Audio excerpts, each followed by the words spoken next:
बिना मेहनत के ख्वाब, एक अधूरी सोच की पूरी सज्जा।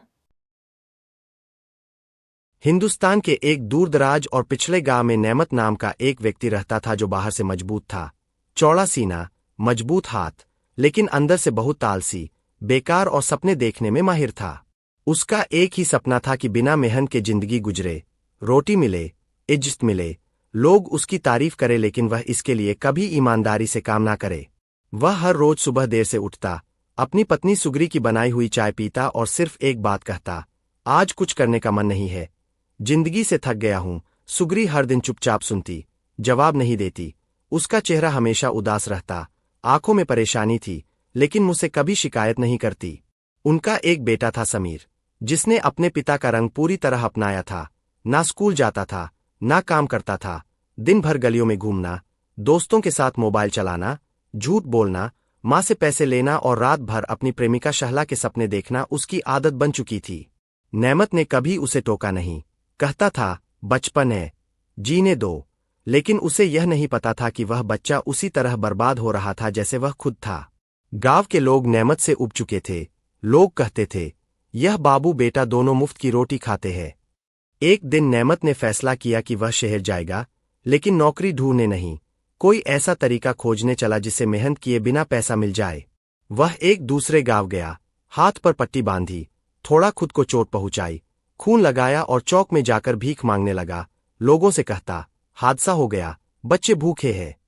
कुछ लोग पैसे देते, कुछ नजरअंदाज करते, लेकिन नेमत को फर्क नहीं पड़ता था। उसका एक ही मकसद था, पैसा, बिना पसीना बहाए। एक दिन एक अमीर आदमी उसके पास से गुजरा। उसने नेमत की हालत देखी, परेशान हुआ और 5,000 रुपए दे दिए। नेमत की आंखों में चमक आ गई। उसे लगा भगवान ने उसकी दुआ सुन ली। बिना मेहनत इतने पैसे मिल गए, अब तो जिंदगी सेट है। वह घर वापस आया, अपनी बीवी से झूठ बोला कि नौकरी मिल गई है, हर महीने पैसा भेजूंगा। लेकिन असल में उसने वो पैसे लॉकर में छुपा दिए और दिन भर आराम करने लगा। समीर ने एक दिन देखा कि अब्बा के पास पैसे हैं, तो उसने प्लान बनाया। रात के वक्त जब सब सो रहे थे, समीर ने लॉकर खोला, सारे पैसे निकाले और अपनी महबूबा शहला के पास चला गया। उसने शहला के साथ पार्टी की, नए कपड़े खरीदे, दोस्तों को ट्रीट दी, महंगी आइसक्रीम खाई, सेल्फी ली और पैसे उड़ा दिए। लेकिन कुछ दिन में ही सब खत्म हो गया। अगले दिन जब नेमत ने लॉकर खोला तो सब खाली था। वह चिल्लाने लगा, मेहनत के पैसों कहाँ गए? लेकिन बीवी चुप थी। समीर ने बेपरवाही से कहा, अब्बा, मैंने उड़ा दिए। तो क्या हो गया? नेमत का दिल टूटा, आंखों में आंसू आ गए। उसने चुपचाप एक चादर ओढ़ी और घर से निकल गया। रास्ते में सोचता रहा कि शायद यह सब मेरे ही किए हुए कर्मों का नतीजा है। मैंने कभी ईमानदारी से काम नहीं किया, लोगों को धोखा दिया, शायद खुदा मुझे ये सब दिखाकर सबक देना चाहता था। इस बार उसने फैसला किया कि अब वह लाल पैसा कमाएगा। उसने एक पुरानी रहरी खरीदी और चूरन, बिस्किट, टॉफी बेचने लगा। लोग पहले उसे हंसते थे, अरे मुफ्त खाने वाला बेचने लगा। लेकिन धीरे धीरे लोगों ने उसकी ईमानदारी को समझना शुरू किया। एक महीना बीता, थोड़ा थोड़ा पैसा जमा हुआ। उसने अपनी छोटी सी बचत से रिक्शा खरीद लिया। जब वह घर वापस आया, तो बीवी ने पहली बार उसकी आंखों में इज्जत देखी। समीर ने कहा, अब्बा, मैं रिक्शा चलाता हूं, आप थक जाते हो। नेमत गुस्सा हुआ, पहले पैसे उड़ा दिए, अब रिक्शा भी बर्बाद करोगे। लेकिन रात को जब सब सो रहे थे, समीर ने चुपके से चाबी ली, शहला को फोन किया और राइड पर निकल गया। शहला ने कहा, तुम मेरे हीरो हो। और समीर तेजी से रिक्शा चलाने लगा। एक मोड़ पर वह बैलेंस को बैठा और रिक्शा सीधे एक मोड़ से टकरा गया। पूरा रिक्शा खराब हो गया। नेमत बेहोश था। सुबह जब वो रिक्शा लेने गया तो देखा कि वो कब का बर्बाद हो चुका था। घर आया तो समीर चोटिल पड़ा था। उसने बस इतना कहा, अब्बा माफ कर दो। नेमत चुप रहा, कुछ नहीं कहा, बस चुपचाप रेहड़ी उठाई और फिर से काम पर निकल पड़ा। समीर कुछ दिन बाद ठीक हुआ, लेकिन उसका अंदर बदल चुका था। उसने अपने पिता से कहा, अब्बा, मैं भी मेहनत करना चाहता हूं। उसी दिन नेमत ने उसका हाथ पकड़कर कहा, बेटा, मेहनत कभी बेवफा नहीं होती। उसके बाद दोनों मिलकर एक छोटी सी चाय की दुकान चलाने लगे। हर सुबह चाय की खुशबू से दुकान सजती। गांव वाले आते, चाय पीते, मुस्कुराते। एक दिन जमींदार आया।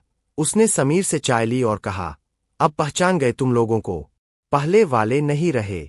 उस दिन सुग्री ने भी मुस्कुराना सीख लिया। उनके पास न बंगला था न गाड़ी, लेकिन इज्जत थी, सुकून था, और सबसे बड़ी बात, अब वो लोग खुद के लिए काम कर रहे थे और बिना मेहनत के सपने देखना छोड़ चुके थे। लेकिन कहानी यही खत्म नहीं होती। कुछ हफ्तों बाद एक नई सुबह की रोशनी लेकर एक मंजर सामने आया जब नेमत ने दुकान के एक कोने में एक पुरानी डायरी निकाली जो कभी उसने जवानी में लिखी थी। डायरी के पहले पन्ने पर लिखा था, अगर जिंदगी ने मौका दिया तो मैं कुछ बन के दिखाऊंगा।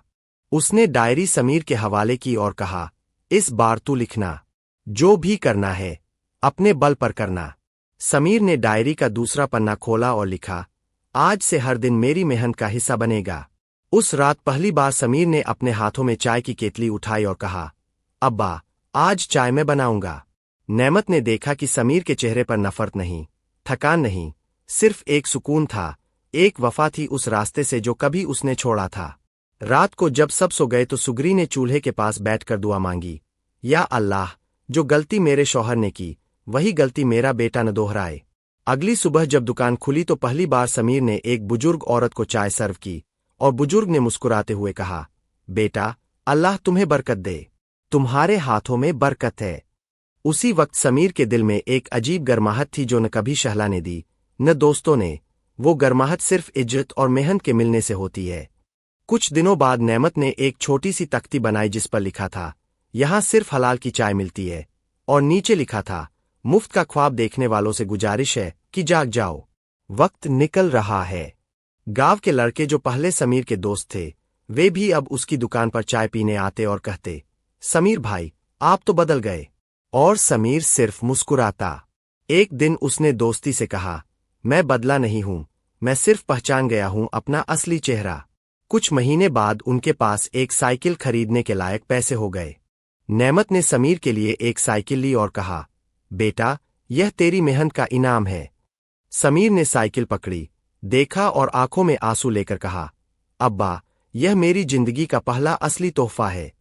उस रात सुग्री ने पुरानी चादर से एक टुकड़ा काटा और उस तख्ती को साफ किया जहां लिखा था, मेहनत कभी बेवफा नहीं होती। जब पूरी फैमिली एक ही दस्तरख्वान पर रोटी बोली तो उन्हें महसूस हुआ कि असली खुशी पैसों में नहीं, इज्जत और मेहनत के साथ खाई गई रोटी में होती है।